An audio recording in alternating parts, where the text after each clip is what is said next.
everyone. Thank you so much for joining us today. I can see that we have people from all different time zones. So good morning, afternoon, evening, whichever greeting is most applicable to where you are. I am Puja Vaish, the director of the JNAF, which is the Jehangir Nicholson Art Foundation in Mumbai. The JNAF has a collection of post-independence Indian art, and it forms the modern and contemporary wing of the CSMVS Museum. I welcome you to the first talk of our series, Mind the Dash, the modern, contemporary, and the in-between in Indian art.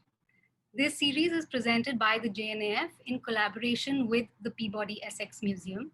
It's going to be a set of conversations over 3 consecutive Fridays with Dr. Zehra Jumabhoy, Dr. Siddhartha Shah, and myself.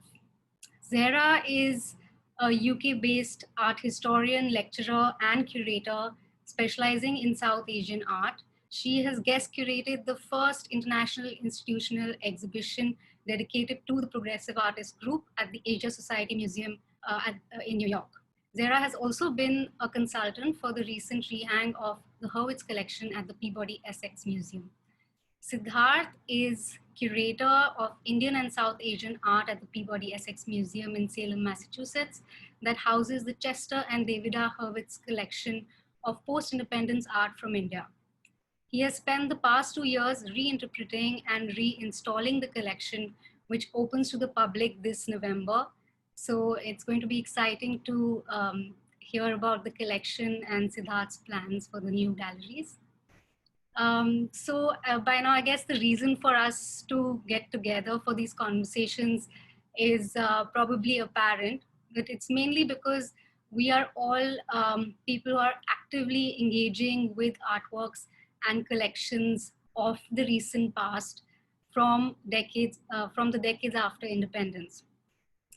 And the past, I think, is something that is continually changing depending on our own positioning and the way that we frame it for ourselves. Therefore, working with these collections is to constantly straddle between different time periods. It's also to re-examine art historical terms such as the modern, the contemporary, and whether they still hold and what might be the gaps that we need to address.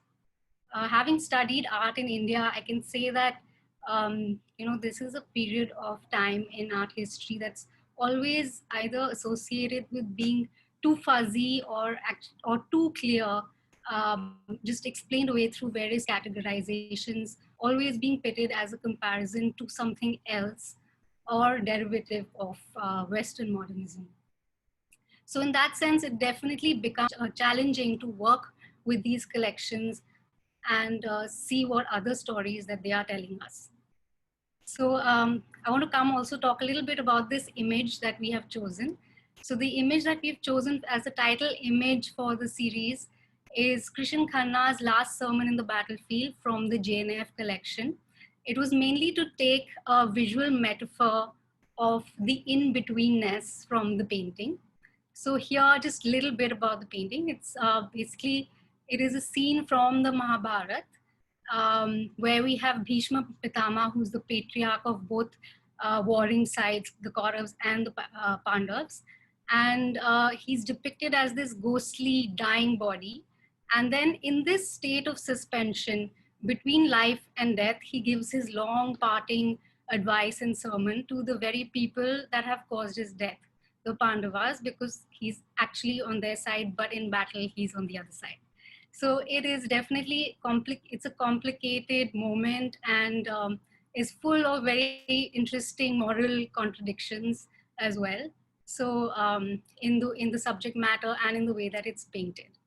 So with that, I'm going to come to the subject of our talk today, the modern in the contemporary space, which will focus on collections built in the decades after independence. For this session, we have Mortimer Chatterjee as guest speaker and moderator. Mort has researched the corporate and institutional collections of the time, and he has also co-authored a publication along with Tara Lal on the TIFR collection. He is also gallerist of Chatterjee and Lal in Mumbai.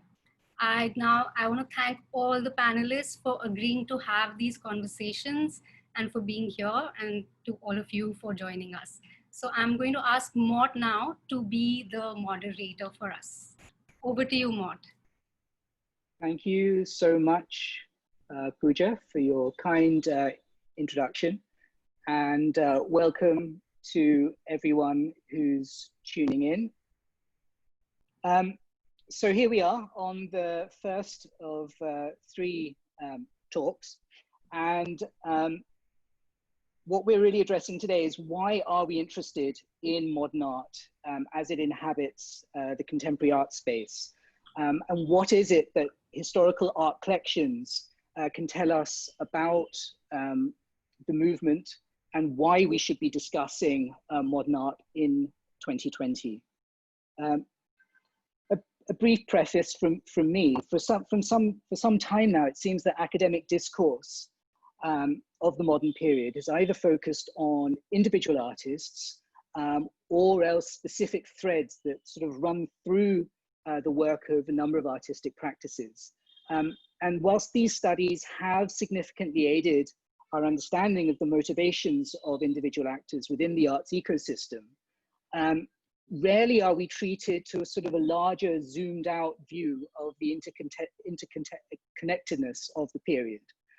At the other extreme, the last 25 years or so, I think, has seen the art market coalesce around this rather immutable idea of the progressive artist group as the driving force for the modern period.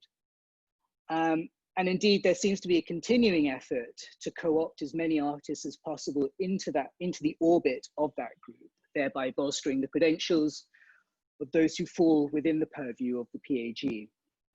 So into this space, into this gap, my question is there a possibility of examining a paradigm that is able to dig down into the specificities of individual artist practices, but at the same time can also come away with ideas that speak to broader trends in the arts operating roughly between, I'm going to give a periodization now, which we can discuss in a while, between the late 30s and the 1980s. And it seems to me that the paradigm is to be found in significant historical collections. The realization for me came through working with the TIFR art collection, the Tata Institute of Fundamental Research. But I'm also so happy to be speaking with Puja and Siddhartha today, because they will also bring their reflections of their experiences with individual collections as well. And Zehra, of course, can also talk to us about her experience with a range of collections working towards her significant 2018 Asia Society exhibition. So I think without further ado, having laid some of the ground out, the flow for this evening is that each of us will give 15-minute presentations.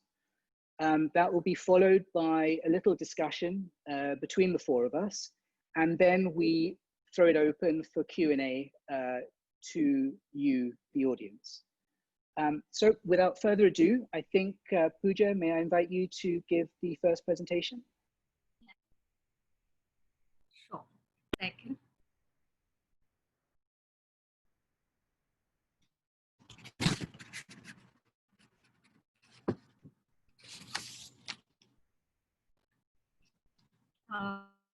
Am I audible? I'm just checking again because there's sometimes a problem with my audio. You're audible right now. You're a little bit shaky. Okay. Okay, great. We're going to be speaking about the Jehangir Nicholson collection today, with a view to expand on the emergence of the individual private art collector in the Indian context, simultaneously with the art of the times. So Jehangir Nicholson was, I should give a little info about him. So Jehangir Nicholson was a Parsi businessman whose family's fortunes were built on the city's lucrative cotton trade. He was also a trained cotton merchant and was also the sheriff of the city for a period of time. So undoubtedly, one could say that he he had the means as well as the connections in social and political circles. He himself was, of course, physically a very initiative person, which you can see through the photographs, which is the reason that many people have many different phrases for him, like Goliath in David's Sandals, or the small giant in as an art collector. So from that, and himself, he was sort of passionate about photography as well as car racing, and he came into to buying collecting art quite late, actually in 1968. And it was kind of like a chance. It was a collection that was kind of started by chance, because he was having a Rotary meeting, and he stepped into the Taj Art Gallery at the Taj Hotel and just bought his first painting. And from then on, he was collecting till 2001, when he passed away. So just now moving ahead.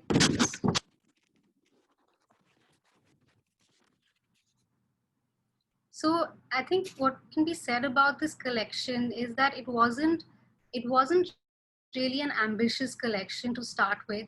It wasn't made for an institution or for a corporate, as some of the collections that just preceded it.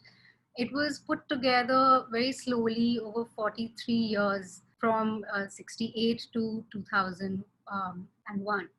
And the pictures that I'm showing you right now is just to say that, just to see the way that these collections were built were more through people that you meet and people that he met, and chance encounters like that. So he was, of course, he was good friends with Keku Gandhi, who was also a fellow Rotarian, and Kali Pandol, where who had actually a repair shop for watches, so he would get his watches repaired there.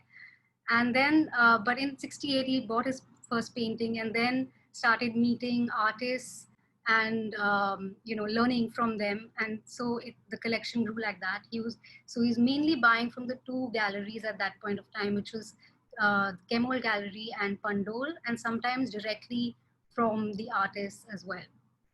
So and I'm going to just read a quote by Nicholson, which kind of frames his state of mind at that point. So he says, and so like a toddler, the first step was taken. Interest grew, blushes followed. I started visiting galleries.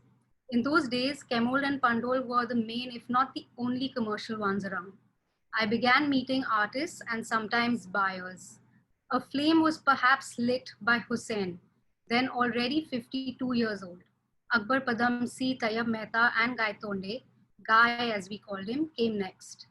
Then came along Ram Kumar, Krishan Khanna, Raza, later Ara, and in the early 70s, Lakshman Shrestha and his wife Sunita. One started recognizing artists from their works and their styles and content, and it gave me joyous satisfaction to know that I was learning. More from the art world kept filtering in, including Ambadas, Sultan Ali, Bendre, Mohan Samant, Heber, and Anjali Ila Menon. So, I mean, here, and then, of course, then he used to also travel with artists. And this is a photograph actually from the Peabody Essex Museum, courtesy Siddhartha Shah, with the Hurwitz, with Chester and David Hurwitz at the Geneva exhibition, the Coup de Coeur exhibition. So by the end of it, I think art had become quite a strong passion. And though it didn't start off as an ambitious collection, it sort of grew to become quite large. But by the end of it, he had like almost 800 artworks of about 250 artists. He was a very congenial sort of person. That's a picture of Hussain with Nicholson and Raza at his exhibition. And both these artists are sort of well represented in the collection. Later also it was Shrestha, which he bought the maximum of actually.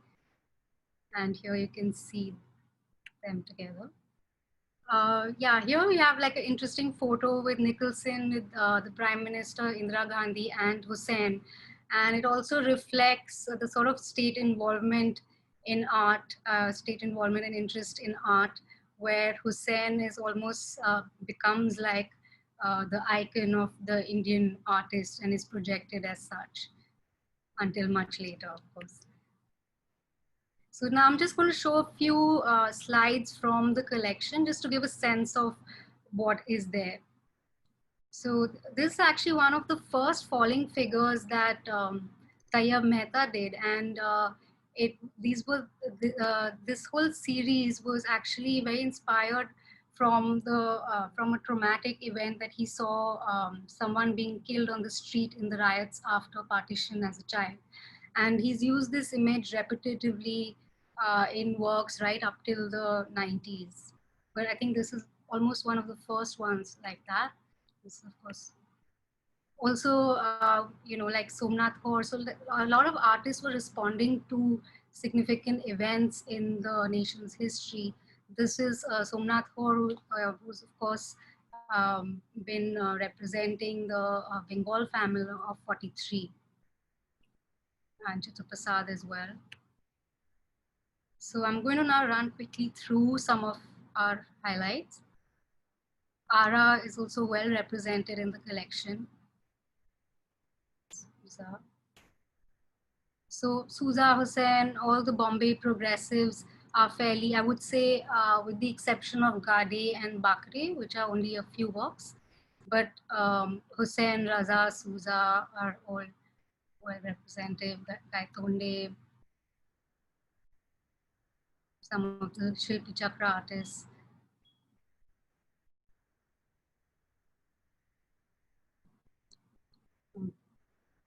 Yeah, Pratap. And and this is actually, so he was collecting right up to 2001, right? So this is a collection that starts from, like, dates back from the 40s, is some of the works that we have up till 2001. So you have Nalini Malani, Sudeep Patwardhan, Jitish Kalat, and this was the last work that Nicholson bought in the year 2001, after which he passed away. So now I also want to come to other things, like other works in our collection, which may not be so well known, but it sort of compels you to think about the cultural milieu of the city at that point. And here we have like sketches by Homi Bhabha, which are also in the collection. And Homi Bhabha, as everyone knows, is like famous nuclear physicist who set up the TIFR, the Tata Institute of Fundamental Research. And he also built a really substantial collection for the Institute. And we also have this work by Jehangir Bhavanagri, who was used to flit between Paris and Bombay. And there's a famous image of his, of him also with all the artists of the time, including Mulk Raj Anand, Keku Gandhi, and all the sort of art world of the time. And he was, of course, instrumental in, he played a big role in films division, where where he was the chief producer at the time. So these are the other works that I feel like have a real city context. This was Adi Davyarwala, who made a lot of like bronze and metal sculptures, and was very much in the same sort of circle, and producing works which were also kind of installed in public spaces. But these are artists that there isn't enough material or research on yet. Including Homi Patel, which is also well represented in the collection. And and this artist, like Pilu Pochkanwala, is also someone we have few sculptures and her drawings of, and she was not only creating artwork but also trying to build on the ecosystem of art in Bombay, where she used to run the Bombay Arts Festival for many years in the 60s, and really petitioned and managed to start for the NGMA to be also established in Mumbai.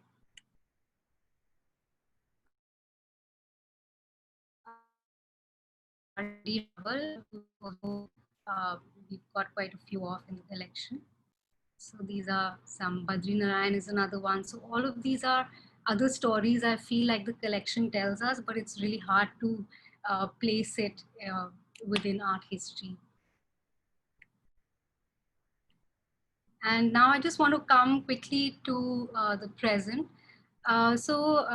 Nicholson actually, right from, I think from the mid 70s, 1976 is when he thought that his collection was definitely museum worthy.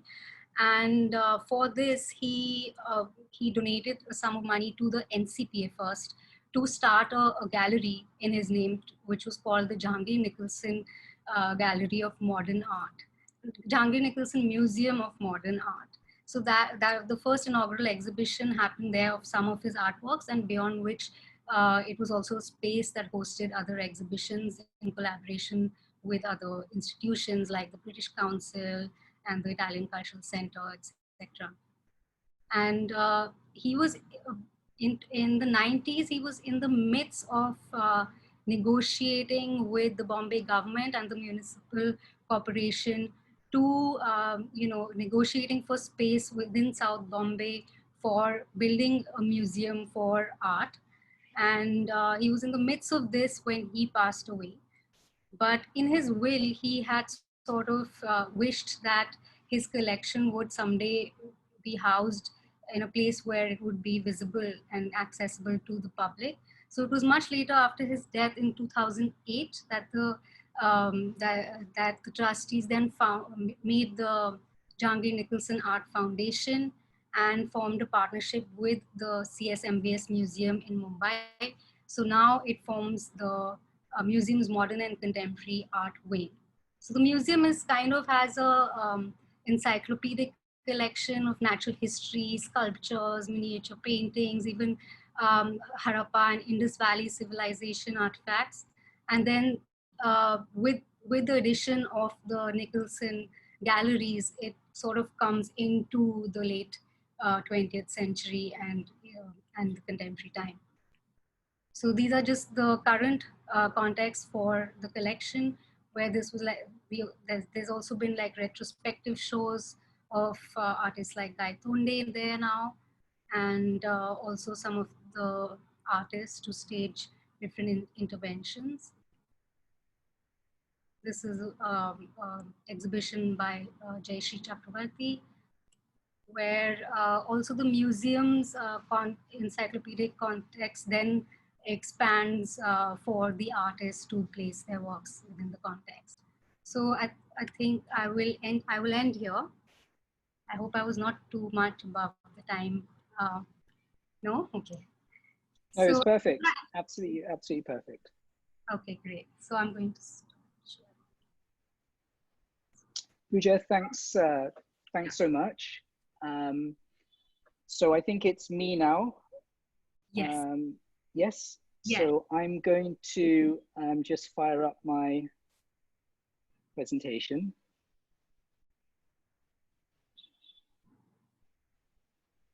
Yes, is that looking okay? Yes. Yeah. So I'm going to be speaking about a collection that we first encountered in 2009-10. It's a collection which Puja actually referred to earlier. It's the Tata Institute of Fundamental Research, built predominantly by Homi Bhabha, the first director of the institute. Farah and I wrote a book in 2010 on the collection. We also curated an exhibition at the NGMA Mumbai in the same year. And it's a collection that I've been engaged with ever since in different capacities. I enjoy taking people through the collection when that's possible, security notwithstanding. So a little bit about the collection itself, or the institute itself.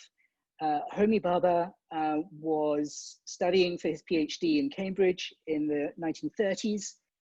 On a trip to Bombay in 1939, he gets stuck in the country at the outset of the Second World War. Having settled then in India, he joins the Indian Institute of Science in Bangalore. And soon his vision for institution building leads him to submit a proposal to a friend of his, J.R.D. Tata, to set up a charitable foundation. J.R.D. Tata, of course, was behind the charitable foundation, Dorabji Tata Trust. And Homi Bhabha applied for a grant to create the Tata Institute of Fundamental Research. This was in 1945. So by 1952, plans were in place to set up the campus which exists today, which is in Bombay, in South Bombay, in an area called Navy Nagar. And so from that time onwards, the art collection of TIFR begins building up. Homi Bhabha himself had perhaps fairly classical tastes, I would argue. He writes, for example, in Marg on the work of Leonardo da Vinci. In his own home, he seems to have collected classical sculpture. And here in this slide, you actually see a work that he painted himself from the 1940s, which in a sense functions within a kind of rubric, a slightly conservative rubric, I would argue. So how is it that from this fairly conservative base, we get this extraordinary collection? Really, once the campus has been set in motion post-1952, and here you see Homi Bhabha and Nehru with the layouts for the campus, there's an aggressive acquisition strategy. And in fact, between sort of 54, 55, when the first acquisitions are made, and 62, when the campus is complete, I think around 100, 120 paintings are bought, each of which today I would consider of museum quality. So given the fact that Homi Bhabha was had perhaps a fairly conservative taste, and yet we end up with an extraordinarily progressive collection, the answer seems to lie in the advisory group that he grew around him, who advised him on collections. So here we have a photograph from, I'd say, around 56, 57, maybe later, maybe 58, 59. These are paintings which had already been acquired, and this is 3 or 4 years before the campus opens. And this is actually the grounds of the Bombay Yacht Club, which is where the old Bombay Yacht Club. And this is where TIFR actually had its headquarters in the interim before the campus opened in Navy Nagar. And here you can see how many paintings were already on display. I don't know if you can, those eagle-eyed amongst you will be able to recognize artists like V.S. Gaitonde and K.H. Ara. There's a Hussein there. So who were the people who were advising him? It's some of the most well-known names from the period. So here we have on the top left an image of people like Walter Langhammer standing there on the left. This is an artist, a European emigre who moved to India during this period, and who functioned as a mentor to many of the artists of that generation. Seated in front on the right, we have Rudy von Leyden, another European emigre who becomes the most important art critic in Bombay for many decades. We also have at the back there, the collector on the right, Schlesinger, the artists Ara standing, Raza seated. So Rudy von Leyden, Walter Langhammer are a duo we see presented again on the top right there in this painting of a man seated. That's a painting by Walter Langhammer of Rudy von Leyden. Now, both of these gentlemen were incredibly important to Homi Bhabha in selecting the artworks which became part of the collection. As was the woman whose portrait you see. This is a portrait by Homi Bhabha, and this is Mrs. Pipsi Wadia. Pipsi Wadia was a little older than Homi Bhabha, a collector, a great patron of M.F. Hussein's, and someone whose collection was actually shown at TIFR right in until her death in the 1980s. Bottom left, you'll see a great number of art world personalities. I would highlight Keku Gandhi, who Puja mentioned a little earlier, and Khorshid Gandhi. They are standing pretty much on opposite ends of this photograph. And they, of course, were the founders of Chemold Gallery. I was lucky enough to interview Keku and Khorshid before they passed away, and they both said how important Homi Bhabha was at this point in time in terms of patronage. So with that group of advisors, also there were members of his own faculty he got onto the advisory board. They were really able to get a pulse of a sense of what was happening on the ground in Bombay. There were many directions that they could have gone in. And as I've said, Bhabha himself perhaps had fairly conservative tastes. They could have even gone towards a sort of art and science mix. I can imagine lots of corporate collections in 2020, you know, if they were to start today, if TIFR was to start collecting today, they may well say, you know, give us 100 paintings which have something to do with science. That didn't happen in this case. And in fact, there are very few art objects acquired which have a direct relationship to art and science. I've highlighted a couple here, a wonderful bust of Einstein by Jacob Epstein, and a little caricature there. Homi Bhabha indeed did know Einstein personally, so there was a connect, but that certainly was not the direction the collection took. Instead, we get this extraordinary group of works that trace the present, the contemporary moment in Bombay and Delhi mainly.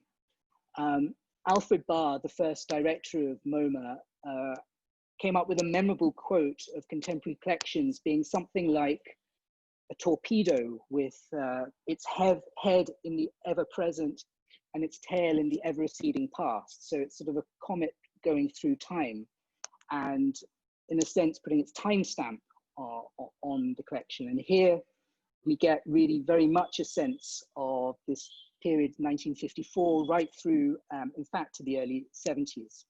This is the first painting collected. It's G.M. Hazanis, Winter Landscapes. There were a few other collections which were actively acquiring during this period. As Puja's told us, the Nicholson collection really kicks off in the 60s. I think Siddhartha will tell us about the Hurwitzes, which again is a little later. In this period, late 50s, early 60s onwards, there are very few collections, but I would highlight, of course, the Air India collection. And this wonderful letter which we have, which is from Professor Chandrasekhar, wonderful and great mathematician who was working at TIFR at the time and was part of the advisory committee to Homi Bhabha, talking about works by Daviawala. Again, Puja touched on some later works of his in the Nicholson collection. Here we have two works, and I draw your attention to the one on the upper left, that's Thunderbird. And the letter, for those of you who can't read, let me just highlight that. Professor says, I saw Daviawala's show. He said Air India wanted Thunderbird. He was waiting for your word. I think it's rather nice. I felt it would have shown up much better if it had a pedestal which looked more slender, and you'll see a little image of the pedestal he'd prefer. He agreed. I like the standing figure in iron printed on his brochure, and that might be the figure that you see down there on the bottom left. It would look very nice if exhibited in proper surroundings, not that horrible place, which is probably the Jehangir Art Gallery that he's referring to. So here you get a sense of this rivalry ongoing at that time between collections. Probably the greatest moment for the collection, in my view, was the 1962-1963 mural competition. So 55 to 62, they're acquiring a lot of work in preparation for the campus. 1962, the campus is ready. They eke out a space on the mezzanine floor of the main floor, on the main block, which Baba wants to put a mural. Briefly, he flirts with the idea of inviting Pablo Picasso to undertake the commission. And he, in fact, has a connect to Picasso through a mutual friend, Professor Bernal, a mathematician based in the UK. However, because of the Sino-India War, sadly, that conversation didn't fructify. Instead, we have this wonderful competition which he put in place. Basically, it was an open invitation, both to select artists, but also there was an advertisement in a newspaper for artists to submit 2-scale models of murals which could be put into that space. And as a result, you get this extraordinary group of works, which is today in the TIFR collection. So the grand reveal I'm actually giving before I'm showing you the other entries, but Hussein won it, let's just say that. On the top, you see an image of the final mural. In the bottom, that's his competition entry. This is what it looks like in the space. But here were entries by people like Heba. So from the top, Hussein, then Heba, then Ara, Satish Gujral, B. Prabha, N.S. Bendre, Badri Narayan, Jamni Roy, Rasik Raval. So an extraordinary coming together of artists. And to get to the meat and the crux of what I want to say on the collection, for me, what's most exciting about TIFR is that it talks to this idea of this bubbling arts ecosystem, which was very much apparent right from the mid-50s, in my opinion, right up to the 70s and onwards. And what you have instead of this monolithic PAG, Progressive Artist Group, is a number of short-lived alliances which function between artists. Sometimes they're cognizant of those alliances. Sometimes it seems to happen because there's something in the ether which draws artist practices together. So I'm just going to give you a brief number of these kind of juxtapositions to show you what I mean by that. So Lakshman Pai, Krishan Khanna, early 50s. Top left, Souza, top right, Raiba, bottom left, Elliot Fernandez. And just enjoy the resonances. That's all I'm asking for at this point. V.S. Gaitonde from 1953 and B. Prabha from the early 50s.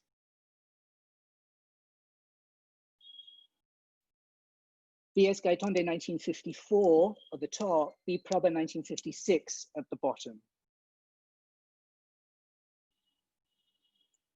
V.S. Gaitonde at the top, 63, Baburao Sadvelka at the bottom, 1965. V.S. Gaitonde, Dashrat Patel, Nasreen Mohammadi, that's left to right clockwise, all between 62 and 67.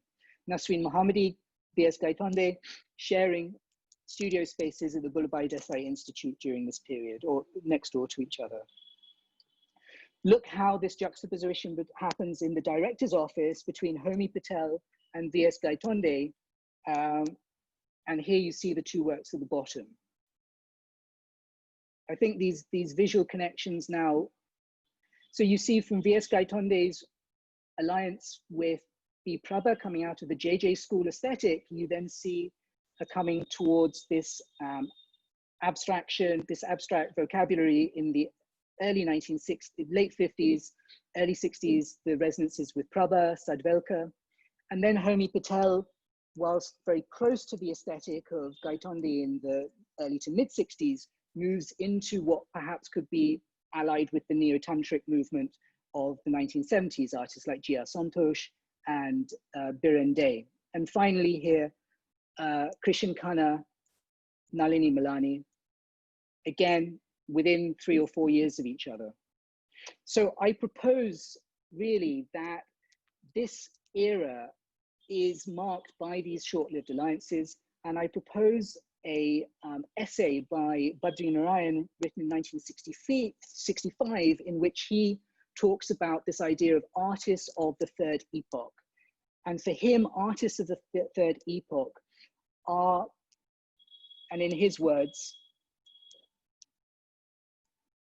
those many painters too numerous to be named individually, too varied in their outlook, those artists who emerged around the 1950s of this century, turning for inspiration not only to their own primitive, prehistoric, and the more archaic and early miniature traditions, but also to the makers of the new patrimony, Klee, Mondrian, Miro, Villon, Brancusi, Moore, Orozco, Marini, Giacometti, and the host of those eclectic masters of the post-impressionist period.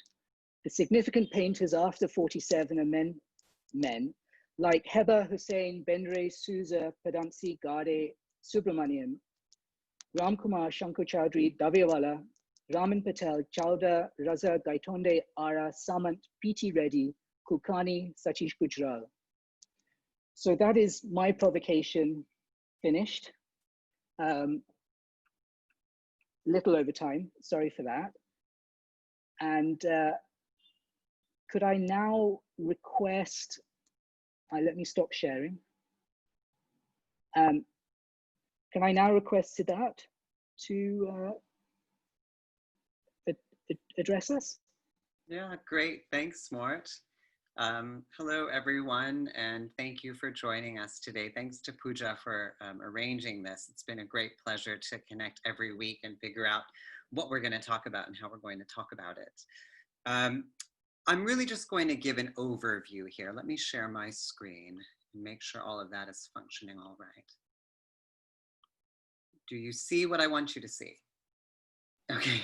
Perfect. Two bums. This is really just an overview of the Hurwitz collection, an introduction to the couple and to a collection that many of you will have heard of, some of you may know, and many of you may have actually known the couple quite well. Next week in particular, I will dive into more specifics, particularly around Hussein's work in the collection. But today, it's just to give some background and some context, and also to share with you a bit about my work that I've been doing at the Peabody Essex Museum over the past 2 years. I've named this My Dear Davy and Chester as a bit of a homage to a small exhibition that will open at our museum when the Hurwitz Gallery opens. And it will be a gallery featuring some of the archival material that we received. In addition to the phenomenal works that we got from Chester and Davida, we also received a library of over 6,000 books, more than 5,000 photographs and slides of their travels to India, different exhibitions, moments with artists, posters, catalogs, pamphlets from exhibitions, but really the most remarkable is this illustrated correspondence we have between the couple and the artists that they knew over 3 decades. And what is so important about this is often when we think about collectors and their collections, you have someone who is passionate about something and has the means, and so they buy a lot of it, and then they have this tremendous collection. But someone like Jehangir Nicholson, as Puja shared, the Hurwitzes, they knew the artists that they were buying from. They sustained long, very intimate relationships. And so the illustrated correspondence really allows us to tell their story through the eyes and the words of the artists who were their friends, like this fantastic image by Lakshma Gaud. Now, the Hurwitzes were not just collectors of objects. They were people who loved India. They, as I said, knew a bunch of artists. They visited regularly. And from what I can assess from the photographs I've seen, they traveled to India the way that many NRIs do. They would go there every year, attend parties, go to weddings, shop, and see old friends. And what is affirmed in the letters and the photographs that we have is a well-known fact that of their friends, M.F. Hussein was the closest and most intimate. The story goes that they had been to India in 1961, but their love of modern art really emerged in Paris, of all places, in 1973, when they went to the Espace Gardin and saw there works from Hussein's 1971 Mahabharata series. This is a series I'll speak about in much greater detail next week, but works that Hussein had prepared for the 1971 Sao Paulo Biennale, at which both he and Picasso were offered exclusive exhibition space. This was a great honor, and Hussein was really pleased to be exhibiting like this with Picasso there as well. Now, Picasso did not end up showing up, but Hussein created a series of works based on the Mahabharata, but also, as Susan Bean has written in her catalog, Epic India, for the exhibition she put on at the museum in 2006, 2007, the works are an interesting response to Guernica,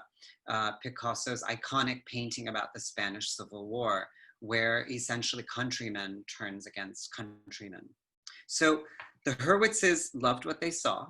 They bought 11 paintings from the series right then and there. And this started the wheels turning for the rest of their lives. Now, they, shortly after buying those works in 73, they returned to India. They met Hussein. He became a good friend, and they traveled to the country together. He introduced them to more artists.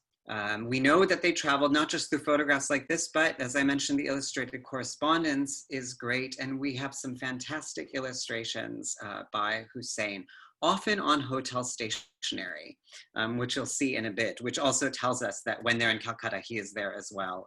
Wherever they are, he's leaving little notes that have arrived at the hotel. And my favorite hotel note will be coming up in a subsequent slide. So they met artists across the country, often introduced by Hussein. And one of the interesting things is right now there is a dissertation in the works where someone is working on a chapter about Hussein as kind of a tastemaker for the Hurwitzes, examining what his influence was on what and how they collected. And this is a very interesting and important question. So if Hussein is their primary contact in India, and as you'll see later, the Hurwitz works from their collection were at auction, the first auctions at Sotheby's, 95 and 96, which really gets this global market moving in a new way. Then what is the enduring connection between the market and what Hussein kind of got into motion at that time? So anyways, they're meeting artists around the country, developing these strong friendships, and over the course of about 30 years, they amassed quite a collection, several thousand works. Between 3 and 4 is my understanding, possibly even more, 1,000 works. And this is a photograph that Susan Bean recently showed in a great talk with Zehra Jumabhoy and Shalini Pasi of the Hurwitzes in their home. Now, they are clearly really into this work, but it's important to note that it was not just the moderns that they were collecting. You see the textiles, they were really interested in so many things from India. And in fact, the Peabody Essex Museum's collection of Kalighat paintings largely come from objects that they had once owned. Devi was really into jewelry. And so we have some of her jewelry, the kinds of things that I would see at like a Law Garden night market in Ahmedabad, and a collection of Bengali kantas. So they really, really loved India and the work that was being produced there. And the goal behind their collection was to ultimately have this work shown in a museum in India. But there were attacks on Hussein in the 90s, particularly in the Hussein Doshi Gufa or Ahmedabadi Gufa in the 90s, that really, it really hurt them and concerned them. And it was at that point that they felt that the collection was, I'm not sure if the right words would be safer or better maintained, but they essentially decided that the works needed to stay in the United States. So, and we can see in this painting, or in this photograph, a number of works that we have at the Peabody Essex Museum right now. Just above Davy's head is a painting by Ghulam Sheikh, which we have, and above that, a portrait of Indira Gandhi by Biren Dey. And you can see the Bhupen Kakar first day in New York, just at the bend in the staircase where there's a taxi driving along.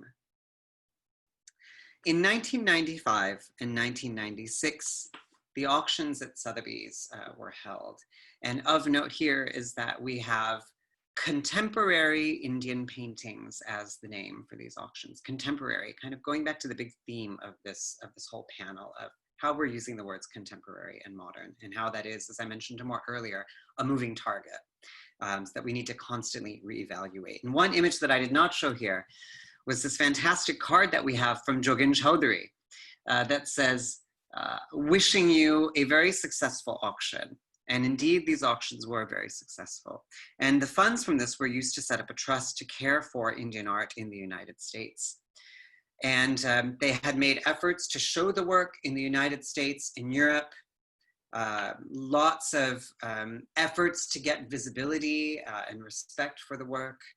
In 1999, Chester Hurwitz dies tragically in a car crash, and Davida Hurwitz passes away in 2002. And among the very, very touching objects we have in the archive are some condolence letters that come from the artists upon hearing the news of Chester's passing. So it was in 2001 that the core of this collection was given to the Peabody Essex Museum, largely led or entirely led by Susan Bean, who I'm guessing isn't on this call. So if questions are arising later that I'm not able to address, perhaps we can just chat them over to Susan and she can respond. You must understand that this was a moment when the gift was being offered. There were no museums that were doing this. This was very, very new. And of course, it's great to receive a gift like this of well over 1,000 works, but a museum needs to be able to care for it, needs to convince a board of the significance of this, needs to be able to store it. And so the Peabody Essex Museum, with Susan Bean's help and also the vision of our previous director, Dan Monroe, took a risk, and a good one that they did. It established PEM as the first institution outside of India to really highlight the works of post-independence masters of Indian art. And so we today still have this collection and new galleries opening in November of this year. Now, I'm just showing you a few images of the works that will be on view. I'm not doing a big reveal, in part because it's opening in November. I want people to come if they can. I know that might take some time. There will be no big opening party for obvious reasons. But there's also going to be a lot of programs in the next few months where hopefully I'll be able to walk you through the gallery in person. So I'm not showing a whole lot just yet, but soon enough. So in the archive, we will be showing about 50 photos, personal photographs of their travels and of their relationships with various artists. Among the illustrated letters, Lakshma Gaud's are truly among the finest. Here you see him drawing an image of Hussein. We have a great portrait of Bhupen Kakar that he did, as well as a copy of a Ramanujan painting. We've got this lovely note by Raza, and then my favorite hotel note from Hussein, commenting on the fact that the hotel room stinks. And then we have the Hurwitz Gallery itself. Now, something that the public must understand is we are not a museum that is synonymous with modern art. The Peabody Essex Museum is essentially the oldest continually running museum in the United States, with its origins tracing back to 1799. So modern art itself is quite foreign and inaccessible to a lot of people, to many of our audiences.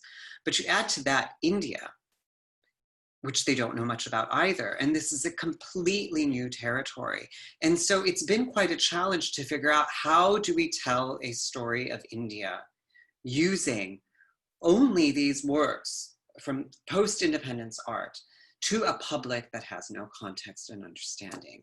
And going back to one of Mort's earlier comments about the Progressive Artists Group and how that has really become this fixation in a lot of ways, I have to say, I don't think I even mentioned the Progressive Artists Group even once in the labels, in part because it would require so much more context for the visitor. And I'm trying to tell a bigger story to an unknowing, largely unknowing public. So the gallery opens with this quote by Tagore, "Let my country awake," and these two paintings, to tell the story of basically a journey of a people and a nation that is both ancient and new, and the various ways in which artists are seeking to reflect on a past, particularly a very painful past of years under British occupation, as well as a desire to break free from the past. So the gallery opens with an image of the Raj from Hussein, or by Hussein, and of course one of Taib Mehta's iconic untitled diagonal paintings to show that independence, while it was a moment of celebration, is, as Zehra has said elsewhere, a very bloody birth of a nation. And then we shift almost immediately into Hussein's Mahabharat paintings. Because as I said, this was at the heart, the beginning, the origins of the Hurwitz collection, at the heart of it, and it literally is at the heart of the gallery. It's right in the center where we've pulled 5 of these paintings and brought them together again, almost a reinstallation of the Biennale, a mini one, to speak about how turning to myth and legends was one way that artists grappled with the destiny of India, turning to the past while looking to the future, with images like this split of Ganga and Jamuna on the bottom, or the broken circle as a reference for partition. And so this will be a major piece of the installation in the Hurwitz Gallery. We then look to the process of literally building a nation. Construction, images of construction, expansion, urbanization, refugees flooding the cities in the wake of partition to establish lives in a nation that's also seeking to establish itself. So this is about the process of building a new India, a new identity, and a new vision for the future. But embedded in this dream of a new India, of a secular nation where all are guaranteed equal rights regardless of religion, hostility between particularly Hindus and Muslims persisted in partition's wake, as well as many other challenges like unemployment and poverty. So we follow the building a nation with a section that's addressing the conflicts and consequences of independence, that it's India's diversity that is part of what makes it such a special and unique place, but it's also that which threatens the stability of the country. And here we have this fantastic installation, small installation by Vivan Sundaram, Protecting the Dead, and Nalini Malani's City of Pain, City of Escape.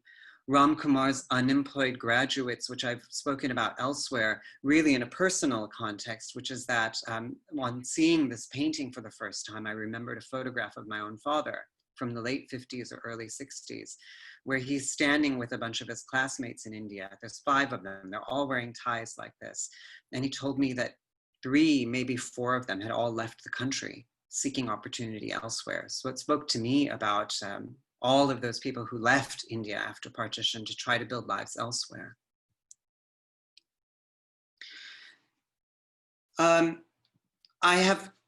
I still continue to hear, though I think most of us know this is not true, I still continue to hear people say that Indian artists always do figurative work. This is clearly not true, just as it's clearly not true that abstraction develops in the West.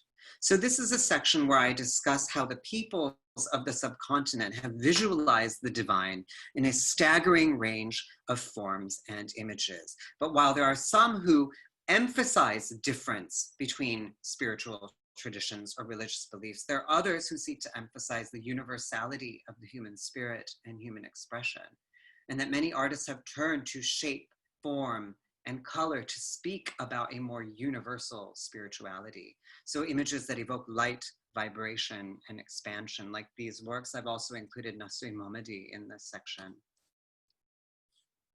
And then women revolutionaries, artists and subjects. This really touches on something that's near and dear to my heart as someone who did not focus my doctorate on modern art, but on the 19th century and has a great interest in much earlier Indian art. The fact that the female form is so essential to classical Indian art, but that she's generally represented as a mother or a goddess or a consort or essentially a sensuous ornament on buildings. that in this modern movement, we express, or we see expressed, a multiplicity of women's experiences, recasting them not as peripheral figures, but rather as central figures with rich inner lives. And so here we speak about women's struggles, joys, sorrows, sexual agency, and empowerment. And coming through, like the gallery has between 60 and 70 works. So I'm really not trying to give too much away here. A section on India and the world. That modern art of India is as much about India as it is with the rest of the world. That the artists themselves were traveling, they were looking to their own country and history, but also far beyond, borrowing across time and culture. So we also acknowledge here for our American audience that Indian cities are sites of internationalism for centuries. So bringing together works like this fantastic work by Atul Doria with David Hockney and Bhupen Kakkar in the lenses of the glasses, inspired by the film poster de Bazigar with Shah Rukh Khan. And I think he has Kajol in one lens and Shilpa Shetty, I can't remember, in the other lens. And so this is what is going on. Now, I'm not showing you too much of the gallery except this, because as we speak, it is now 10:05 in the morning on Friday. The gallery is actively being hung. The labels are not up yet. Some of the works aren't even finished being framed. So we are not ready to show the gallery, but as you can see, we are well underway, and I'm really looking forward to showing this, to sharing it all with you soon. So I'm gonna stop there, and I appreciate your patience. And moving on. Thank you. Thank you, Siddharth. That was fantastic. So I'm now going to invite Zehra, if you can present now, please. Thank you. I managed to get, yeah, it's unmuted. So I'm just going to share my screen. And I'm very pleased that I'm going last, because I can sort of pick up on all the various threads that our wonderful speakers have sort of laid out, and sort of zero in on one particular show and potentially one particular period in the 50s, and sort of a kind of a narrowing down of the focus on the progressive artist group, but in a slightly different way. So those of you who are fed up of hearing me talk about this show, I have full sympathy, and hence I have rejig this a little bit to sort of present a slightly different narrative from what I usually do about it. And hopefully it's a more contentious one and will incite some debate. So, because I can't help myself from being a bit contentious, what we're discussing here with my bit of the talk is a little bit about the notion that the progressive artist group dominate all conversations about the modern, that they are the quintessential Indian moderns. And connected and tied to this discussion is also the idea that they're very market driven, that in focusing on the progressives, it's another way of only talking about a few people who are selling very well. And so it's a dialogue that's very dominated by the auctions. And the reason I'm bringing all of this up, not just because there's been a lot of debate about this in the press recently, and because I think we really, really need to look at— Zehra, for some reason, people are not able to see your screen. So I'm just going to ask you to stop for 1 second. If the admin can help us, and maybe if you can stop sharing your screen and do it again. Okay.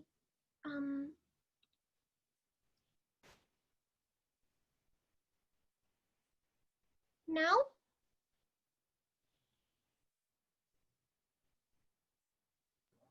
Is this better?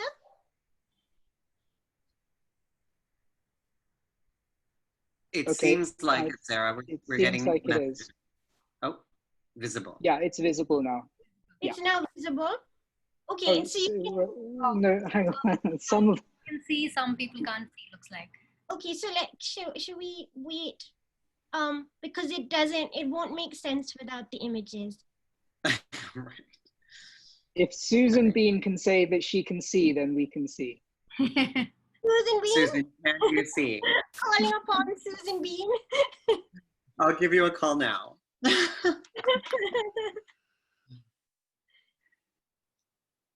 Oh, Still Oh, can't, still can't see. Still can't see. I'm sorry, Susan, but it seems that quite a lot of our audience can. Yes. Should we?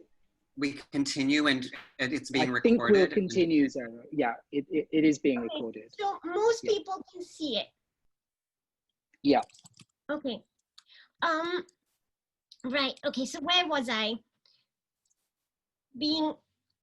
Yes, talking about the fact that the progressives have often been labeled the quintessential moderns, and that this dialogue is very contested right now, particularly in the in the context of how closely the progressive artist group are aligned to the market and potentially to a definition that the auction houses have given us. And this is obviously a question that was tackled during the setup for this exhibition, which was called the Progressive Revolution, a modern art for a new India. And when Bunhui and I were sort of debating the parameters of what the exhibition should contain for the Asia Society, what we did was that we did a study trip to Bombay, Delhi, and we talked to various people to see what their ideas were. And one of the people that we obviously talked to was Mort, and of course, very much the narrative that I was getting was that, why do you want to do a show on the progressive artist group? Haven't we already talked them to death? Don't we know everything there is already to know? And this is not specifically Mort, it's just in general, this is what was being said. But one of the things that Mort said, which was really, really interesting, and particularly in the context of the Tata Institute Fundamental Research Collection, was that if you look at a particular period, then, the progressives were just one element in a much larger rubric of the modern. However, when it came to the show itself, and when I started doing archival research for it, what also became really clear was that,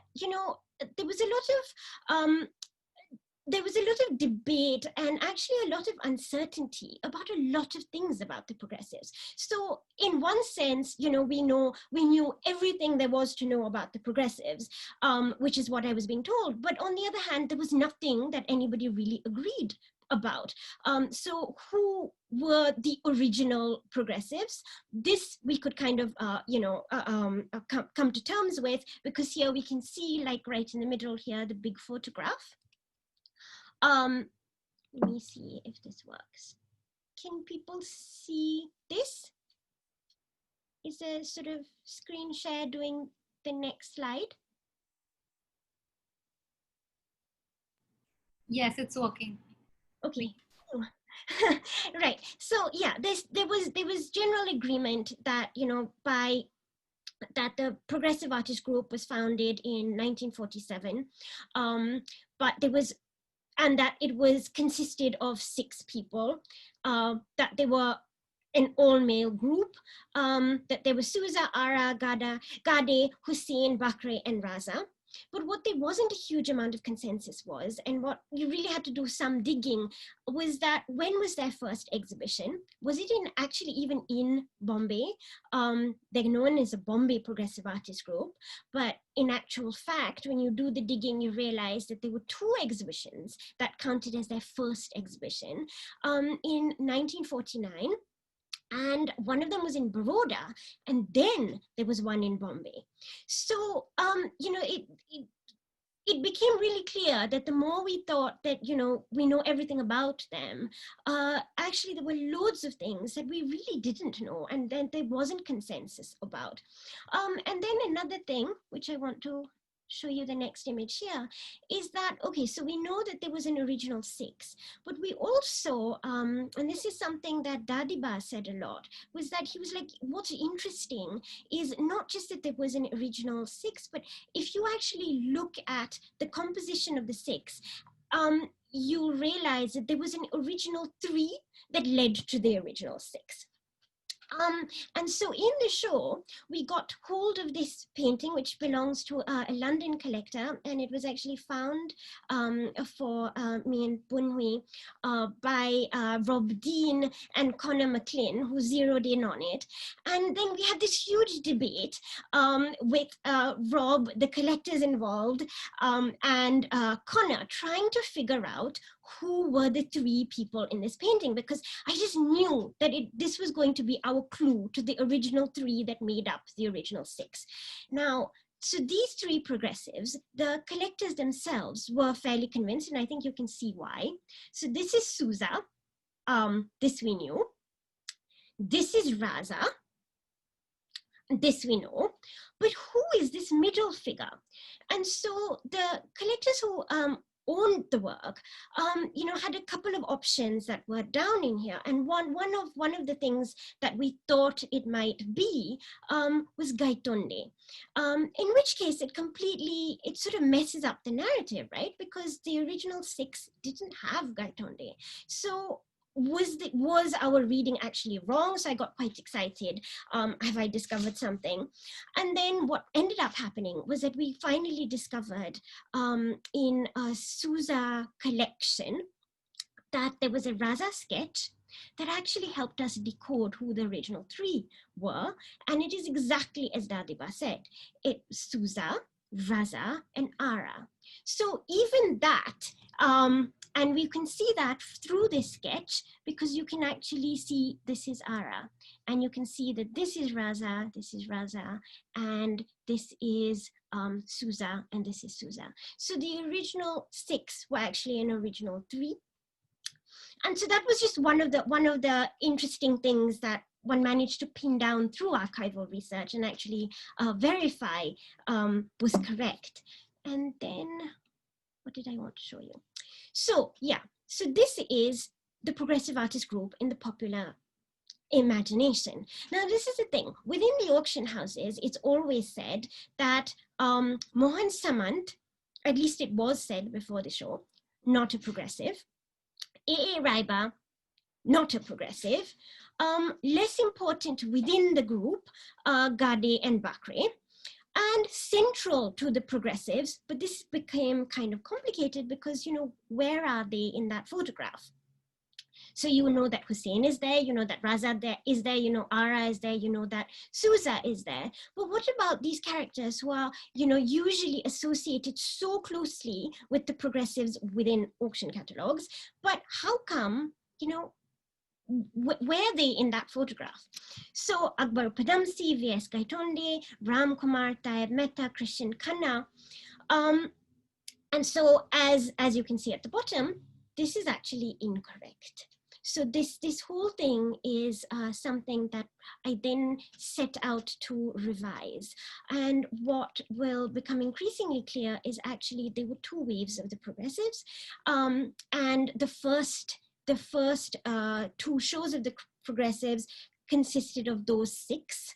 However, there was a 1953 show that was a much more expansive in terms of who they included. And this was partly because a lot of the original progressives had already gone away. And so there was another round of progressives. And so while you can sort of put them together and call them all part of this progressive artist group, in fact, they belong to a completely different wave of that group and actually add in some very interesting things to both the dialogue about modernism per se, but also to the way in which we can reinterpret it and look at the group itself. And this is why. So this is now the 1953 show, and I'm sending you a little bit, I'm showing you a little bit of what that catalog looks like. And this is something that I got through Kajali Khanna, who I hope is listening, who is Krishan Khanna's granddaughter. And Kajali helped me dig this out from the Krishan Khanna archives. Now, I just want you to look carefully at these two images. So this is the Bombay Art Society show of the Progressive Artist Group. You know, no question about it. However, it is a different lineup from the original 6. And this was actually a show that happened in 1953. Now, this is where the complication comes in. So you have all of these names that sort of appear, broadening the group. And then you have written here in pen 1949. Now this completely threw me for a 6. And I was just like, now what's going on? You know, so the original 6 who had their first show in 1949, both of them, Baroda and Bombay. But you have suddenly, you've got a bigger sort of lineup than the 49 show seemed to have. And of course, this is also where archives can be misleading. And if I'm not mistaken, I think this blue writing is might actually be Hussein having scribbled it on. So there was definitely no intent to deceive, but I do think it was a mislabeling, because that makes sense with what we can see here of the 53 catalog. Now, why is this also important? Because it actually makes for a slightly different dialogue than we would have originally come up with. So over here, you can see inside that 53 catalog, and you can see a number of people. You can see Hussein, Ara, Chapgar, who we know very little about, and very important, Banu Rajapadya. And this is a complete reversal of the narrative that the Progressive Artist Group was a sort of the big bad boys of modern Indian art, because it did contain a woman. And I want to make, I mean, those of you who've heard me talk about this group and the sort of the kind of discovery that Banu was very integral to that second wave, will sort of know all of this already. And so I'm making a slightly different point here today. So I want to point out that this newspaper article, which comes out, and it sort of is about the JJ School of Art study tour in 1948, and it's called Gaitonde with Classmates. On a JJ School of Art study tour. Okay, but the person in the middle who is not labeled is actually Banu Attaya herself.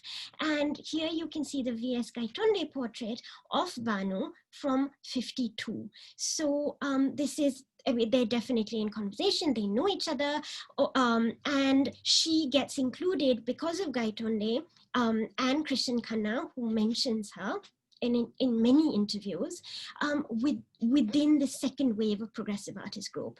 And of course, we all know her because she wins in 1983 an Oscar for the costume designs of Gandhi. But at this point, she's very much part and an integral part of this group. And this is what I want to show you here. So when we and I sat down and redefined what the group was based on archival research that I discovered, and you know, also interviews, for instance, with Akbar Padamsi. This is and Dadiba and Mort and, like, you know, various people who could show us evidence. And this is what became really clear. So the core group was Hussein, Raza, Ara, Suza, Gade, Bakre. But there was a second wave, as I said, and it was the second wave that contained Krishan Khanna, Gaitonde, Mohan Samant, the person that, you know, supposedly not a progressive, but he was very much there, Banu Attaya, and also A.A. Raiba. And the close associates, even though within the auction house narrative, they are progressive, the part of the Progressive Artist Group, were actually Akbar Padamsi, who told me himself that he wouldn't belong to any group because he was better than them.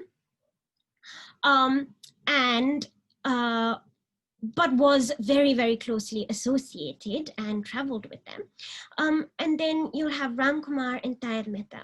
And so this was just sort of teasing out what this group actually contained, and sort of building a narrative around that and trying to sort of slightly skew the narrative so that it sort of opened the door to more interesting ways of looking at the modern, and also at the progressives' own myths about themselves. And this is something I will come on to very quickly, shortly. But first, what I want to show you is how similar so as a follow through from Mort talking about the fact that modernism is much wider than just the progressive artist group, I also want to, relook at even the kind of modern that the progressive artists, particularly say in the sort of 50s, were kind of constructing. And you can see that even within them, while in retrospect, we associate Gaitonde with a much more abstract style.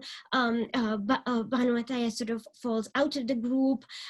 Christian Khanna becomes known for his highly figurative works. But if you look at this particular period, in fact, a lot of what the second wave of artists were doing were very, very similar. So this was long before you have stereotypes of a signature style. And I just wanted to point out to you how similar Banu's work is to Gaitonde's at this period, same year.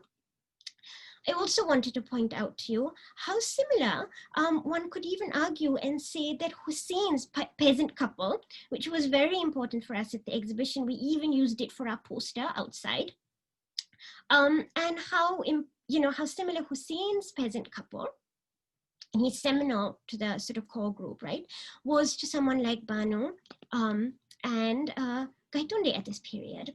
And of course to Mohan Samant, who was supposedly not part of the group, but he was part of the group.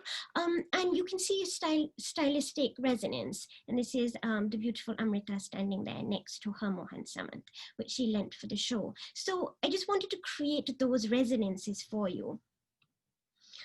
Also, you can see that Banu's style was itself evolving, and she was heavily influenced by Pahari painting, which I'm going to come to in a moment, but also very similar to Christian Khanna's news of Gandhiji's death in 48. So you can see the resonance between them even here.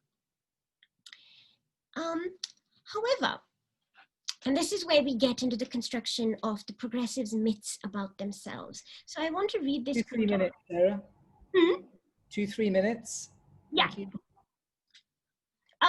Is sort of Souza's sort of commentary about himself and about the group itself is that, there was no native art that one should take with any degree of seriousness, and that the progressives came together in a way that forged completely their own style. And there were two things that he was fighting against. One was the sentimental paintings of the Bengal school of art. And here you can see one such sentimental painting by Rabindranath Tagore. And of course, academic realism of the Raj. Now, what I want to do here is to talk about the fact that, the progressives have become symbolically important because they were founded on the eve, just after Indian independence. But it's also, while Souza says this is purely coincidental, it's all not coincidental that they've been so central to our rhetoric about the modern. And perhaps this is one of the reasons why they are so highly valued, even financially, because of this symbolic founding at this moment. But, and this is where I'm going to sort of start wrapping up now, we have to take some of this dialogue with a pinch of salt in terms of how new they actually were, right? So while they say no sentimental paintings of the Bengal school, in fact, the early works of the progressives, all of them, were very, very influenced by Pahari painting. And that was the same influence that the Bengal School of Art was using as well. So I just want to show you Pahari painting. One type is Bashali, and Hussein himself acknowledges the Bashali period. And here, to go very quickly, this, by the way, the Guess Who is a Gaitonde. Here you have a Pahari painting. Here you have Jagannath Ahivasi, Professor Jagannath Ahivasi from the JJ School of Art, who was very instrumental in Banu's life, in Gaitonde's life. And, you know, he was very, very influenced by Pahari painting. So actually, if you look at the very early works, they were still very much struggling for their modern style, and in actual fact was not so different from what they were ostensibly critiquing as the Bengal School of Art. And so, and this is, I just want to point out that Raiba is doing exactly the same thing, also influenced by Indian miniatures. And so what I'm trying to say here is that it's time to reevaluate and relook at, I'm actually going to start going quite quickly now so that I can actually wrap up, and I'm not going to do this. What I actually wanted to say is that if we re-look at the progressives at this particular moment and re-navigate the dialogues that they had about themselves, and which we have sometimes just taken for granted as gospel truth, then what we'd actually come up with is a questioning of how new the modern really was at a particular time, how much integration there really was between the group, but also the fact that, you know, if we sort of take their own evaluation of their newness and their sort of they're breaking away from you know, an ancient past and put it in inverted commas, as it were, then it also leaves the door open for us to say, let's relook at the progressives and their angle into modernism. And if we can do that, perhaps what we will get in the end is a wider idea of the modern than just what the progressives are giving us. And so I conclude with exactly the same point that Mort was looking at. This is a very rich period, and it's about time that we look at others as well. Stop sharing. Thank you. Thank you so much, Zehra. I would encourage members of our audience to start writing in any questions you may have into the Q&A box whilst the four of us have a little conversation. We are already pushing our timelines, so maybe we'll just have a 5-10 minute conversation and then go into some questions. I think straight out of the gate, I must follow up with the some of the things which Zehra was saying, but I want to frame it in such a way that I include Siddharth and Puja also. This question about how the progressives themselves articulated the period under discussion, the way that Sousa in particular talks about this clean break between his generation, the 1947 group, and what happened before, and where Zehra has very clearly shown us that these linkages and resonances with what happened before to what happens after, clear to anyone who looks at the paintings. You talk also of Hussein scribbling an incorrect year. We know about Raza and his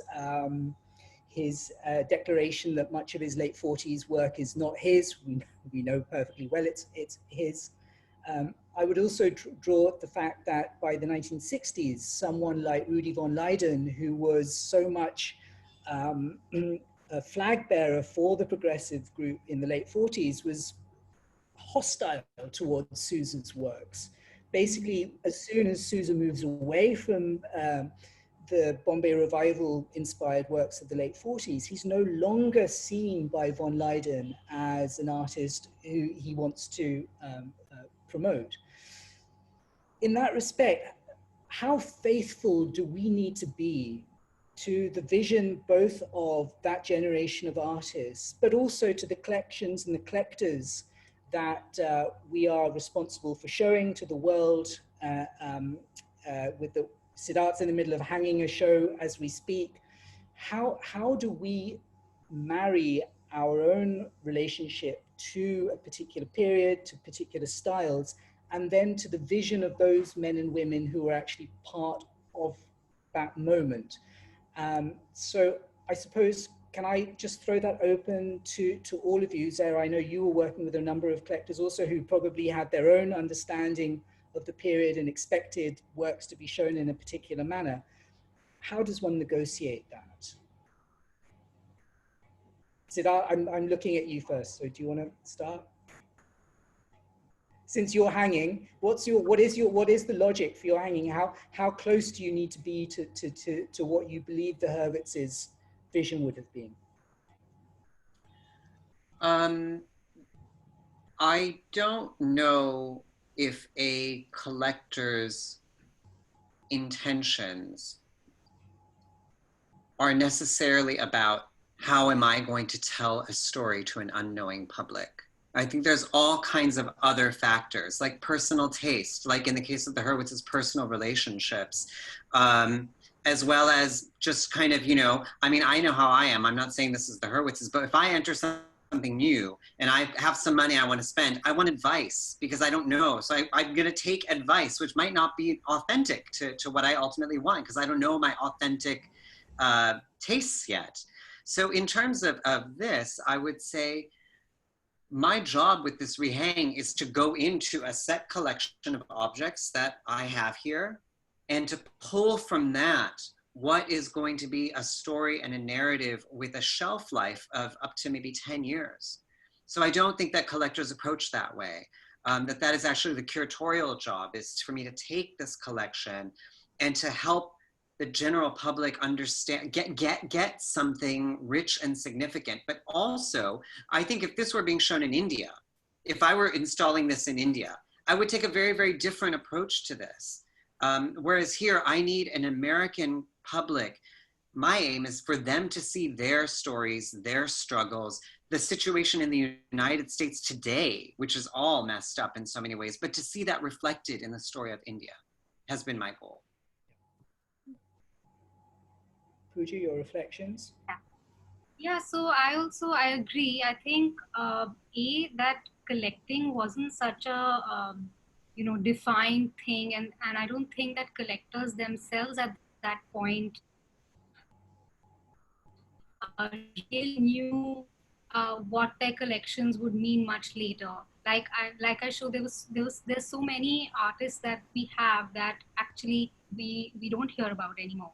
And clearly they were also creating art at that point and were very much part of the whole art scene happening, and a very vibrant art scene, as we see, as you were saying as well. So I'm not sure, and also like the vision of the collector also I think keeps changing. I mean, most of these people have been collecting from say 60s to 2000s, including Hurwitz, I think was just a little after Nicholson and still goes up to 2000s, right? So I think their own ideas also were undergoing a lot of change. And if you speak about the vision of the artist, I think it's again, it's a negotiation with so many things happening around them, the people that they are meeting, them going abroad to Europe and kind of their interactions there, coming back, dealing with their own identities of what they want to project, whether it's a rejection of the past or revival or this new kind of thing going. And they themselves have gone back and forth so much. Like in our collection, I think the one thing that Nicholson's collection in terms of some artists shows is that a whole range of artworks from different time periods. For instance, we have these Jamni Roys, which are of course very typical Jamni Roys, but we also have one which is from much earlier, which is post-impressionist, totally unlike Jamni. So I think it's something that, like Siddharth said, I think as curators and scholars, we have to constantly reinterpret and see how it will be relevant to the current times. Yeah. And I would add, of course, that the striking fact was with the modernists, especially that group of progressives.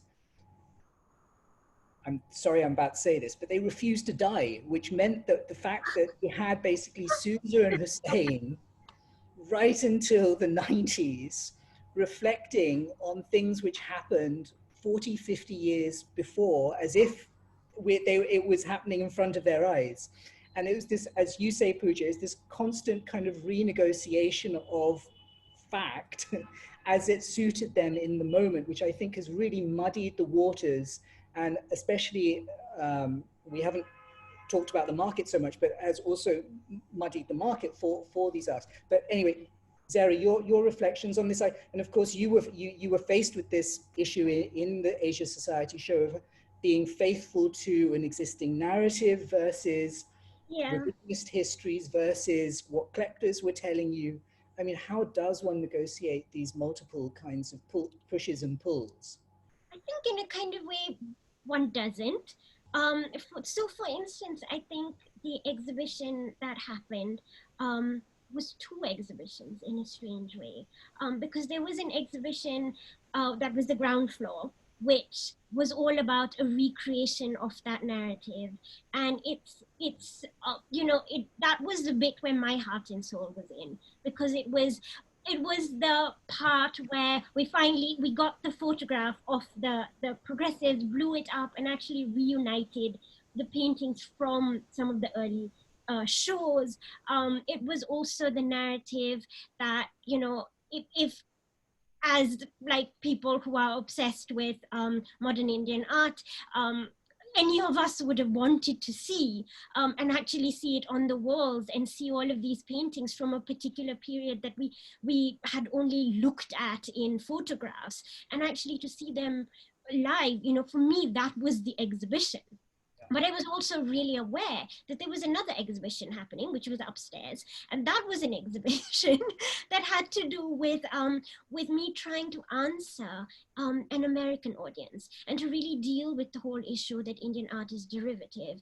And something I didn't even bother to go into for this audience today, but that was why the juxtaposition with all kinds of the Rockefeller older collection, the sort of antiquities, to say if it's so derivative, then it's not because it's derivative of your Western modernism, but also because this is the sort of stuff that they were looking at. And so let's readjust our terminology of the derivative in the first place, which we've heard way too much about. So in a sense, the American audience and all the coverage we got from America was obsessed with that section of the show. And as far as the Indians went, they only wanted to go downstairs. Whereas I did have, sort of American art critics who should have really known better, some of my own bosses, come to the downstairs section, and they were just like, oh, this isn't really art. It's so interesting as historical artifact.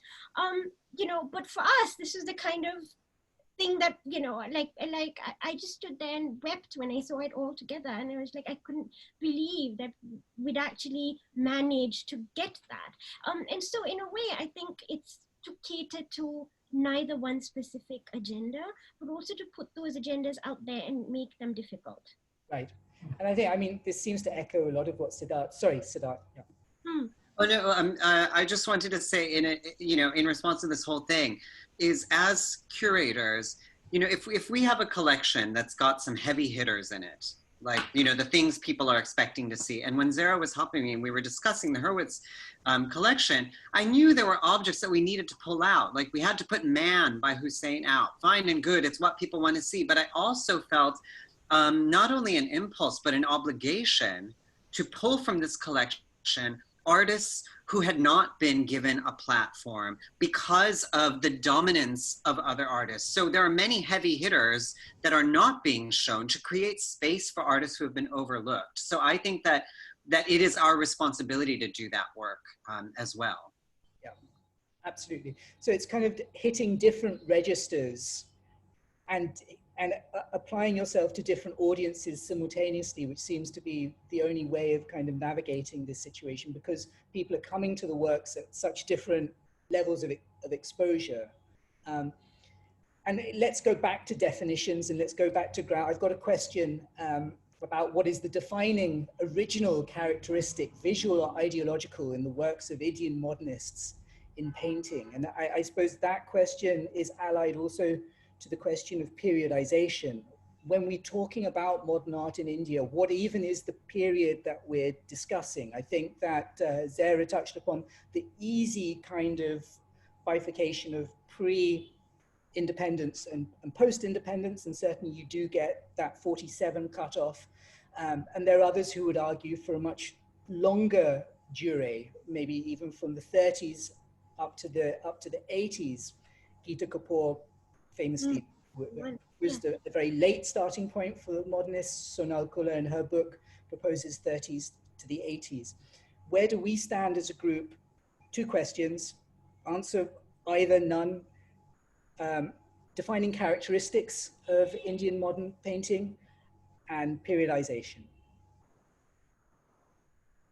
It can be quick and snappy. Why doesn't Puja have a go at this, since her collection actually spans all of this and has to struggle? So I feel like today's conversation is about this a little bit. So when you say Indian moderns, what period? Is it a time period that we are referring to? Is it a mentality? Is it what? Yeah. What does that mean?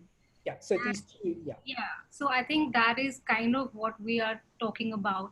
And if it is about art that was produced just after independence, I mean, I'm not sure if there was something that clubs everyone, but I think that if you really had to indulge that and find something, it would probably be this idea of being a new nation and trying to kind of fit yourself on the local and global stage as you are, imagining what you do with the artwork. But that is negotiated in many very terms, whether they're looking back to folk or looking at Western modernism, or there are so many things that within the artist's mind are getting negotiated that I don't think there can be, a categorization like that. I don't think so. I think that's a great point. Oh, yeah. Go ahead, Zehra. No, as actually, I was going to ask, Siddhartha handled that like in a slightly different direction, which is something that kind of leads into next week's Puja's talk, which is the relationship also that, we keep having to be forced to define modern and contemporary on the one hand, but also abstraction and figuration on the other hand. Like, these are the two poles that we're forced to kind of address. And I really think that part of what this series is trying to do is make us rethink these categories as sort of like disparate entities. And maybe Siddharth can say a little bit about that section he's got on religion and abstraction, or spirituality and abstraction, which is trying to do exactly this.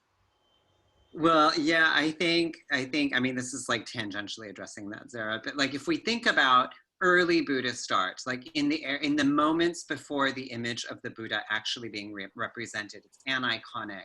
To me, that is a form of abstraction. I mean, that is like, there's figures there and then there's a blankness there. There are symbolic representations. So I think that these things are different in the South Asian context. Or if you don't have an image of the Buddha, but you have a tree and a platform and footprints, that is a form of figuration and abstraction. I mean, these are not terms that need to limit our legacy of expression. The other thing is, I think like photography is considered, the age of mechanical reproduction. Photography is a modern medium, all of these things. And we obviously have photography in India from a very, very early stage. So why does modern start in the 30s or the 40s? Like, all of these things are super problematic to me. And as I mentioned, I showed the slides of the Sotheby's catalogs. It said contemporary painting with like Hussein, which is contemporary at the time. I mean, the guy was around, he was painting. Of the youngest artists in the Hurwitz collection, it's Rekha Rodwitya and Atul Dodia, who continue to work and are contemporary. And yet there's artists of a newer generation also. And what help is it to us to use these terms? I mean, we can talk about it all the time, but I mean, as much as we want, but like, how is it benefiting anybody to get clarity on this is just a bigger question I have. Yeah, I think you're absolutely right. And I think that in essence, I think it's through looking at collections often that these ideas sort of don't really matter so much once you actually start looking at the collecting strategies of what mattered to people, what mattered to the artists, what mattered to the collectors. These kind of definitional kind of silos seem to kind of become backgrounded.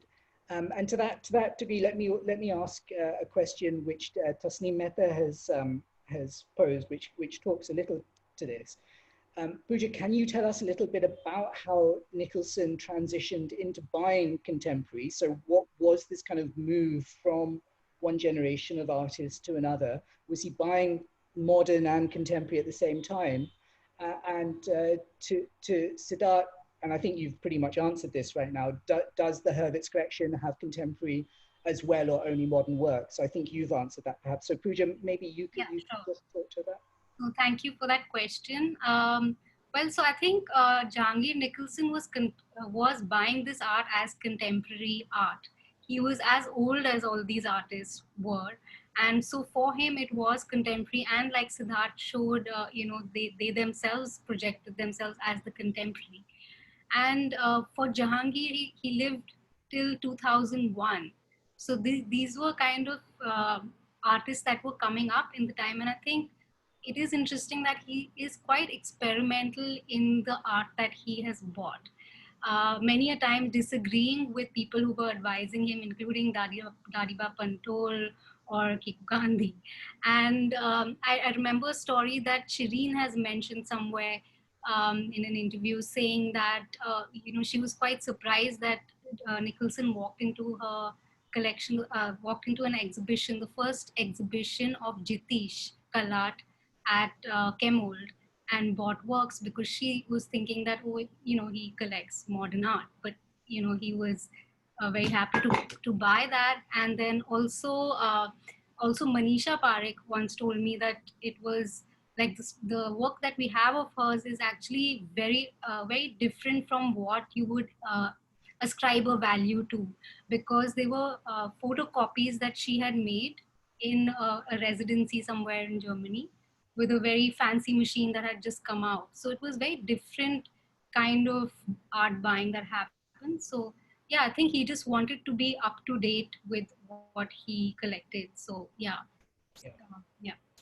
I hope that answers the question. Yes, Is a Rima question? Do we want to address that, Mort? I think you can. which question? So Rima Gehi has a question about Walter Langhammer. Why is he considered more a mentor patron than a painter? And Rima says he was a prolific painter, and the fact that we know him as the white man who hosted Sandals at his Nepenthe Road home is a narrative that emerged somewhere. Just my thoughts. Do we want to address that? Well, I can only talk to the TIFR collection, where I know that Langhammer certainly played an important part, and I'd shown that painting that he executed of Rudy von Leyden. It's called The Critic, and in that, and Rima knows the painting well. I think that encapsulates this kind of notion of connoisseurship that ran through that generation of emigres, especially as they functioned in Bombay at that time. And I think they took on this mantle of mentorship quite seriously. I mean, they were giving stipends to artists, and they were the salons were kind of quite full on. So for my money, Langhammer is a more important mentor than an artist. I don't know how. And also, like, maybe because we don't really value the really early art of the progressive artist group as much as their sort of signature styles, and hence the early works looked very much like the kind of work that Langhammer and was it Schlesinger who comes to Bombay with a Kokoschka painting that he's obsessed with. And so maybe part of the sort of not valuing them as so much as their artistic insertions, but more their patronage, is because we need to relook at that early period of art in the first place and find a narrative for it. I just want to finish some quick questions from our audience, which are easy to answer. Zehra, was Banu the only woman in the PAG group? Yeah, that as far as I know. As far as I know, she was. I've got two of those questions. Very good. Crystal ball gazing, as we come towards the end, which modern progressives do you see as relevant for the next 20 years, keeping in mind the changing tastes of the youth? In other words, okay, let's talk about being serious, I'd like to talk about canon formation and how the canon is arrived at. Each of us has been dealing with collections and collection strategies, and each of the collectors we are engaged with have themselves been formed, as it were, by the idea of the canon. Do we feel that we need to be sensitive to the canon as it stands, or do we feel that now is the time to break loose? What should our feelings be towards canon formation in this present moment? I think I think question everything, smash the patriarchy, break it all down. Yeah, and if we start to define that, then we're also doing the same thing, right? Yeah. And we're also saying that this is how it should be. So. Yeah.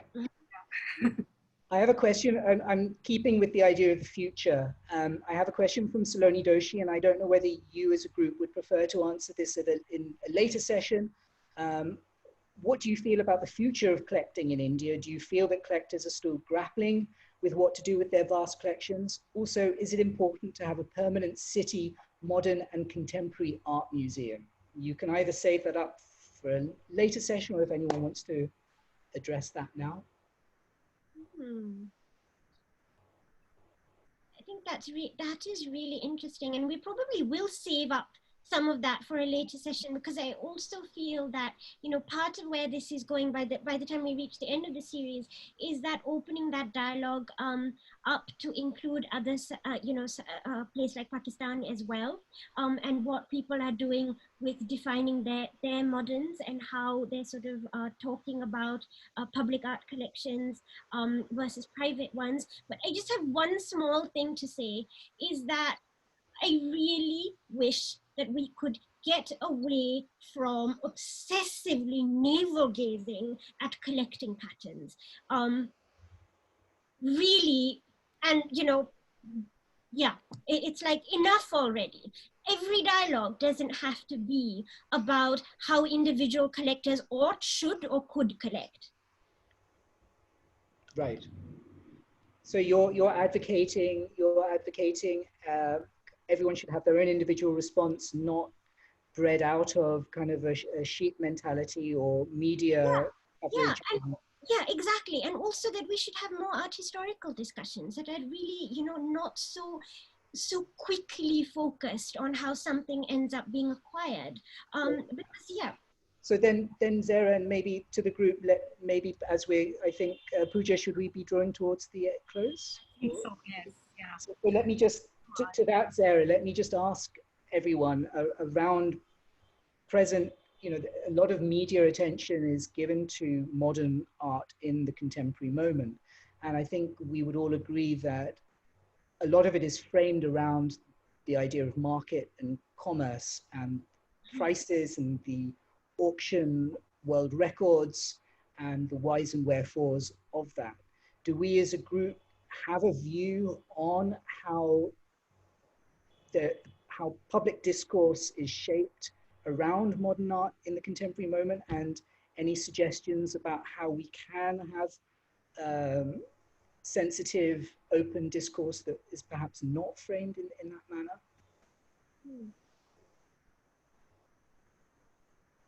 Puja, why don't you? No, Siddharth, go ahead. Yeah, I would just say, I came from the selling world. I didn't deal in Indian art so much. It was much more Nepalese art, Nepalese, Hindu, and Buddhist art that was all contemporary. And when I entered this role as a curator in a museum, I left that behind entirely. It is a conflict of interest. And to really speak about value of art and its significance outside of economics, I have a responsibility to the work and not to the market. And I think that there's a lot of overlap that makes me very uncomfortable in the discourse, of modern and contemporary Indian art. Thank you.